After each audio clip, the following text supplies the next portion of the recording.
Normally, if you compare classic skydiving with wingsuit flying, even an amateur would say these are completely different air sports. But what about combining them together just to have some fun? Just like Ivan Sancangelo, who made a stunning and fun rodeo ride with his friends.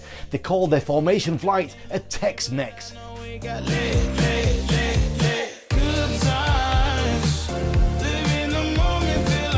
Really good, so good to see. I'm waiting for the snow to stop here in Toronto so I can get back into the skies. So here we are, the 6th episode of the 11th season of Sports News. Don't forget to click like and share our content, and you could also be a co-founder of our amazing air sports journey by supporting us on Patreon, creating a bigger and better community for aviation fans worldwide.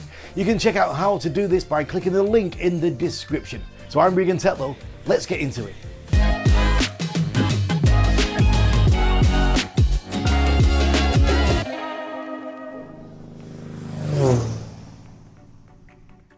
As we promised in last week's show, we have the final results from this huge paragliding event, the 5th FAI Pan American Championship, organised in Brazil this year. The last flyable day was Thursday the 14th, when 110 pilots fought for the best score on the 79-kilometre track. Judges tried to do the last task on Friday the 15th, but the weather didn't give any chance to fly due to the cold front, cloudy skies and intense rain. Overall results in the female category are: first place Galen Kirkpatrick from the USA, second Marcela Pomarico Uchoa from Brazil, and third American Violeta Jimenez. In the open class, Rafael Saladini took the gold medal, overtaking second Rafael de Moraes Barros and third Alexandre Germani. All pilots are from Brazil. The best team was Brazil before USA and Argentina. Congratulations, guys. Now let's move to the world of paramotoring, because today the best pilots worldwide start competing in the 11th FAI World Paramotor Championships in Brazil, organised in Saquarema near Rio. 88 pilots are on the grid from Qatar, Spain, Brazil, India, Portugal, Thailand, Italy, France, the Czech Republic, UK and USA. Pilots will begin training flights tomorrow, and the first contest flying day is the 23rd of April. Each country can field 7 pilots in foot-to-launch class, 7 pilots in wheelchair class and 4 pilots in paratrike tandem. Paramotor events are known as one of the most spectacular for spectators, including amazing high-speed slalom flights between inflated pylons, with dynamic turns and speeds exceeding 100 kilometers per hour. My first special guest this week has been fascinated by airplanes and aviation since early childhood, so he got on the right path to fulfill his aviation dream right after he was finished with alpine ski racing in 2015. Currently he's a member of the Czech aerobatic national team for powered and sailplanes, and let's welcome back to Airsports News our friend and great aerobatic pilot, Lucas Perezek. So what's been going on with your flying, Lucas? Update me, it's been probably a year since we spoke. Well, so the flying, yeah. The new thing is that I bought with my 2 other friends extra 330 SC. So I switched from extreme to extra. Nice. And yeah, they were right. Extra 330 SC is like the most fun plane. I mean, it's really good, and I'm learning. I still continue to fly advanced aerobatics, and I learn new things from Unlimited. It's tough. I mean, I'm learning negative snap pros and things like that, and it's a lot of fun. So that's the one new thing. And now it's kind of more complicated because of the war. So every expenses are higher. I mean, the fuel is more expensive. And we are preparing for the Romania European Advanced Championship. So when is that? Sorry? When is that? It's in September, I think. I don't remember the exact dates, but it's in September in Romania. Yeah, I think it's the second week in September or something like that. I hope it will go on, because the war is getting crazy. I don't know what's gonna be next. For me, it's difficult because I'm working in the oil industry, so that's kind of difficult. I don't know if if I'm gonna work in a couple of years in the same industry or not. We will see. The Airsports Promotion YouTube channel is a place where you can find the full-length interview with Lucas, as well as dozens of other special guests interviews I've made during the last 2 years. Enjoy, and don't forget to click the like and notification bell as well. Thanks. Hang gliding pilots from the USA are waiting for the significant event that will begin in Goverland on the 24th of April. It is the 2022 Paradise Airsports National Competition. The event is a flatland aero tow competition and part of the US National Hang Gliding Championship Series. The contest is held in Florida for open, sport, swift and rigid wing classes. Willow Tree Park, where the pilots will compete, is located 1 mile south of Groveland. The surrounding area is dominated by pasturelands, intermixed with treed swamps and some residential areas. So far, 32 pilots have confirmed their participation, including athletes from the USA, Brazil, Colombia, Ecuador, Germany, Venezuela, Switzerland and Canada. So if you've ever watched a swooping contest, then you know how dynamic and high speed competition it really is. It's even emotional during training days as well, and a short video from champion Kurt Bartholomew shows how focused and well prepared pilots must be every single time. Kurt is actually trying to reach the fence. Take a look.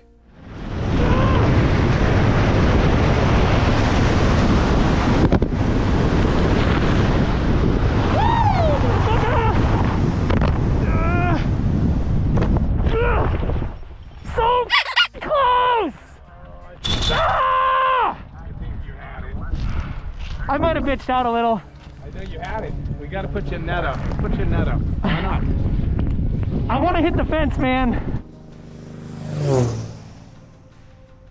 Last week we showed you some stunning FPV drone shots from the Ambulance movie made by Alex Vanover.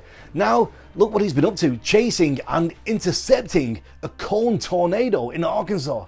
Captain Vanover launched a custom FPV drone into the funnel, tracking debris with suction vortices on the ground. On the video, we see the drone almost crash several times, struggling and fighting with tense wind, turbulences and rotors. This is one of the first ever drone used to chase and examine the tornado characteristics, and it's possible only with the high-speed custom gear with really powerful engines and blades. Really stunning content. My second special guest this week became Spirit Airlines' first female pilot and first female captain in '96 in commercial aviation. Since late '98, she's been a pilot for American Airlines, and currently she is a Boeing 777 first officer. She is also a balloon flight operator and a flight school owner, and a massive inspiration for female pilots. She has a lot going on in her life, so let's catch up with Janet Patton. So tell me let's go back to the beginning. Tell me how it all started for you flying, Janet. Are you from a flying family or what? Okay, so nobody in my family started flying or knew anything about flying, actually. I was 11 years old when I decided to be an airline pilot, and there were several forces in play that caused me to have that decision made at such a young age of 11. As I said, nobody in my family flew, but I did have an uncle in the Air Force who had passed away in Vietnam during a mission. I knew that he was a pilot, but he was deceased before I was born. But they still talked about him and honored his legacy and his service to our country. And I knew about airplanes because I lived near a Air National Guard base that had some planes there. And then in January of 1982, Air Florida crashed in the Potomac River. I was in elementary school at the time. I turned on the TV, saw the images from that accident, and put pilots and airplanes together in an airline career. And it was that day I decided I was going to be an airline pilot. That's incredible. So you'd actually made the decision you were going to be an airline pilot, not just a pilot. Your first idea wasn't just to learn to fly. You actually wanted to be an airline pilot. That's correct. It was a really long talk. We had a massive half-hour conversation with Janet, so don't hesitate to check out all the conversations already uploaded on the Airsports Promotion YouTube channel. Clicking the like, share and subscribe will be a nice present for me and the whole team. Thank you. The FAA has awarded $4.4 million in grants for unmanned aerial systems research, education and training to 7 universities. According to the agency, the grant research will focus on electromagnetic compatibility, detect and avoid classifications and cybersecurity oversight. The grants are the second round to come from the FAA's Alliance for System Safety of UAS, prepared to help advance technology and educate the next generation of aviation professionals.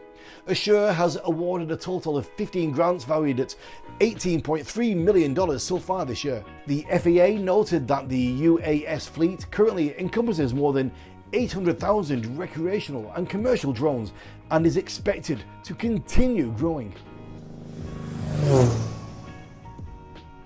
Volocopter, one of the pioneers of the urban mobility concept, has set the 2024 Olympics in Paris as the target for their first commercial operation of its 18-rotor electric aircraft. The first flight of the final configuration of its VeloCity two-place aircraft took place this month, and the company said in a statement that the flight is the first major step for us here at Volocopter as we gear up for our commercial launch. The company hopes its high-profile commercial debut at the Olympics will propel acceptance of urban mobility in markets all over the world, and is aiming to be on the ground floor of this new industry. In the next couple of years, the company needs to ensure VeloCity inspires confidence and makes sure that the final air taxi is as safe as can be, so that both regulators and customers can sit back and relax and enjoy peace of mind. Alright, let's move on to our Hall of Fame section.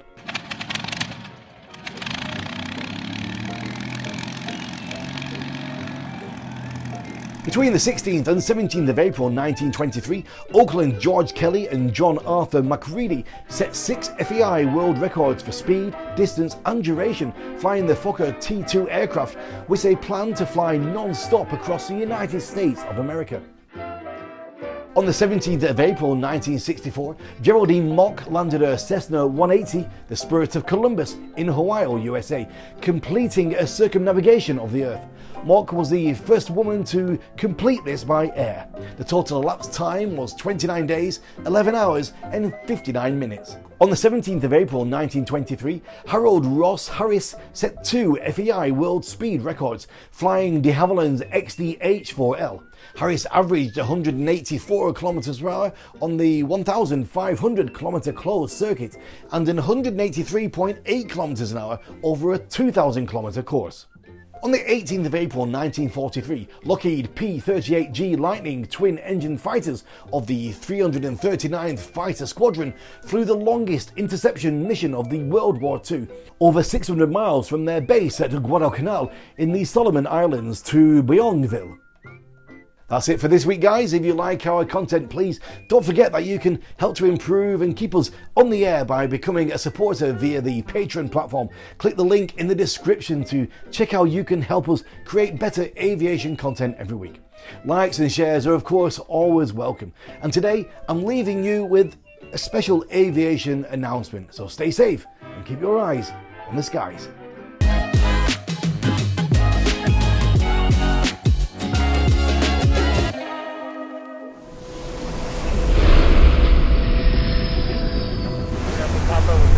First off, forget everything you've ever known about air shows.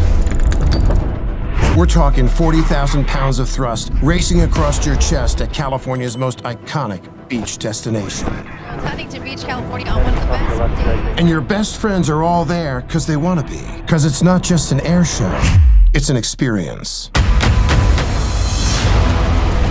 We're talking the world's best performers and best teams pushing the edge of what's possible.